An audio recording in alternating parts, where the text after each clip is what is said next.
Ayan, magandang araw po sa ating lahat mga idol at mga bayan. Ngayon po ay pag-uusapan natin itong kumakalat na chismis o mga bali-balita about dito sa pagbibigay ng tip nitong si Senator Rapi Tulfo, mga bayan. Dahil kung maalala nyo, doon po sa vlog ni Tio Bryce ay nakasama niya o naging guest niya yung isang Viva Max performers na na binigyan niya ng clue kung sino yung nagbibigay sa kanya ng tip. At hindi lang basta tip, malaking tip po ito mga bayan. Umabot po sa 750,000. Na yun daw ay galing sa isang senador na si Senator Rapi Tulfo. Kasi yung binigay na clue ng Viva Max performers ay nagsisimula sa letter R yung pangalan at yung apelyido ay may letter F. Kaya kumalat po yung balita na itong si Senator Rapi Tulfo yung tinutukoy nitong Viva Max performers. Ayan. So ngayon ay babasahin ko po sa inyo post nitong si Mariebela Tempora 8 hours ago. Matapang na nilinaw ni Senator Rapi Tulfo na ang 750 tip na ibinigay niya sa ilang Viva Max performers sa kanyang Christmas party ay mula sa sariling bulsa at walang kinalaman sa pondo ng gobyerno. Sa gitna ng pagtatanong at kritisismo online, iginiit ng senador, ito po yung sabi nitong si Senator Rapi Tulfo mga bayan, galing po sa sarili kong pera ang 750,000 na tip. Wala akong ginamit na pondo ng gobyerno. Huwag po nating gawing issue ang personal kong pera. Ang mahalaga, hindi ko kailanman inabuso ang pera ng bayan. So, base po dito sa sabi nitong sa pahayag nitong si Senator Rapi Tulfo, kung siya yung nagpahayag nito, inamin niya mga bayan na talagang nagbigay siya ng tip, kasi yung pagkakasabi niya dito, galing po sa sarili kong pera ang 750k na tip. So may tip talaga mga bayan na ibinigay. Nga lang, nilinaw niya na yun ay galing sa kanyang sariling bulsa.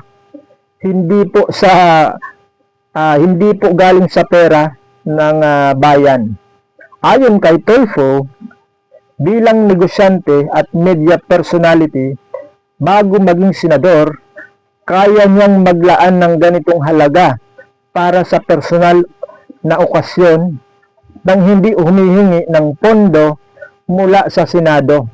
Dagdag pa niya, mali na akusahan siyang nagwaldas ng pera ng taong bayan dahil malinaw na pribado at personal ang naturang event. So talagang aminado siya na nagbigay siya ng tip. Palain nyo, ang laki mga bayan ha, 750,000. Tip pa lang. Tip pa lang yun mga bayan ha. So, dahil po dito sa tumutok na isyong ito mga bayan, ay nagsalita itong si Ramon Tulfo mga bayan, yung kanyang kapatid na nakatatanda. Ito po, post ng News 5. Ipinagtanggol ng radio broadcaster na si Ramon Tulfo ang kapatid niyang si Senator Rapi Tulfo sa bali-balitang nag-alok umano ito ng indecent proposal sa isang personalidad.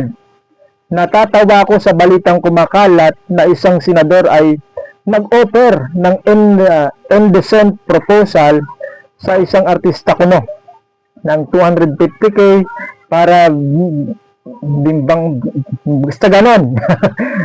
Ito, may mga haka-haka na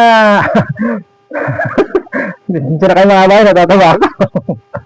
May mga haka-haka na ang kapatid kong si Rapi Tulfo ang tinutukoy sa ad niya sa isang social media post. Ito yung sabi ni Anuhan, itong si Ramon Tulfo.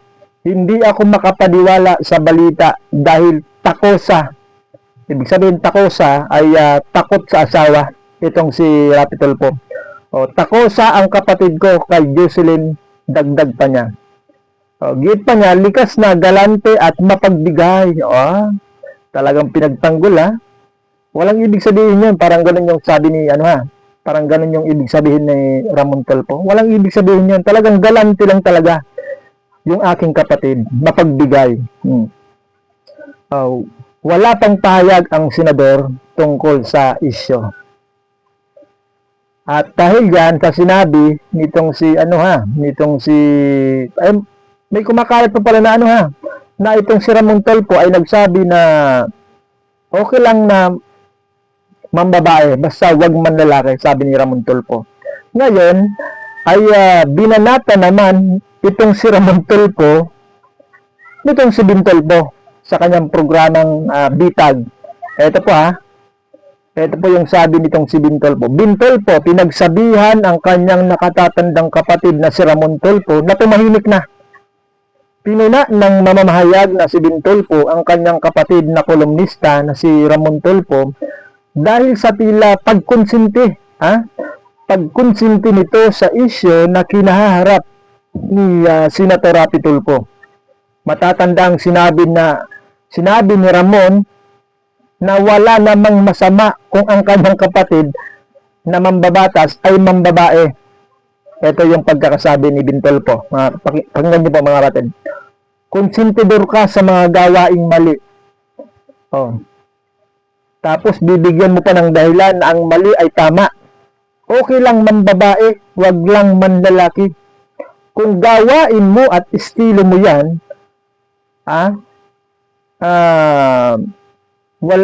magwala ka hanggat gusto mo. Wag mo kaming idamay, wika ni Bintolpo dito sa kanyang nakatatandang kapatid na si Ramon Tulfo. Ayon kay Ben, walang karapatan si Ramon na magsalita para sa kanyang kapatid dahil mayroon naman silang kakayahan na ipagtanggol ang kanilang mga sarili. Ang point ko dito, let the guy speak kung siya ang may isyo.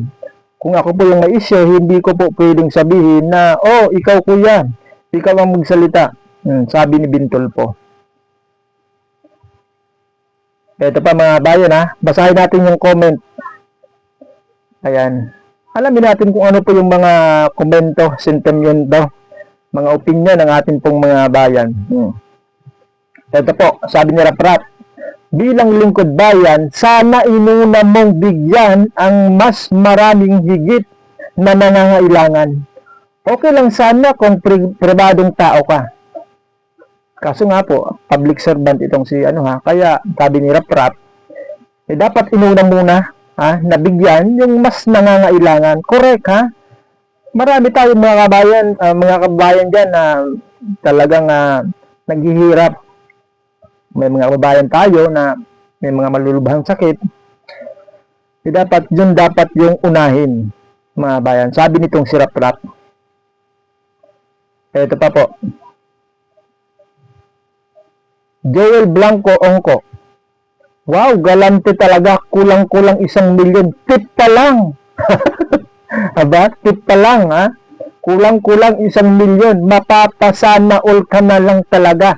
Sabi ni Joel Blanco Ongko. Ito pa. Wow, galing mo Tulfo. Jeff Monte. Hoy, Ogok Tulfo. Alam na yan. Galing yan sa PCSO. Sabi nitong si Brave H Kampanya. Nako, totoo ba? Galing daw sa sa PCSO, yung pinang-tip mo, Senator Rapi Tulfo. Totoo ba? Ito pa. Performance level po tayo nakabase. 100,000 ang tip. Pag maganda, wow! Nako. Alam na this, di kailangan memoryahin, sabi ni Rod Malo Ramos. Wow, confirm. Siya talaga ang senador na yun, sabi ni Janina Alueva. Eto pa, Rin Cagas Gunday. Kung binigay mo yan sa mas nangangailangan, marami ka pang matutulungan, sabi ni Ruwen Gundas. Ayan. So, yun po yung mga opinion ng ating pong mga bayan patungkol po dito sa kumakalat na isyo patungkol sa pagbibigay ng tip nitong si Senator Rapi Tulfo doon sa isang Viva Max performers. So, talagang galante mga bayan. Galante itong si Senator Rapi Tulfo. Wala tayong magagawa. Na pera niya yan, sariling pera niya yan. So, hanggang dito muna yung ating balita mga bayan ha. Abangan natin yung mga susunod na pangyayari, mga balita sa ating pong lipunan. Maraming salamat po at ingat po tayong lahat.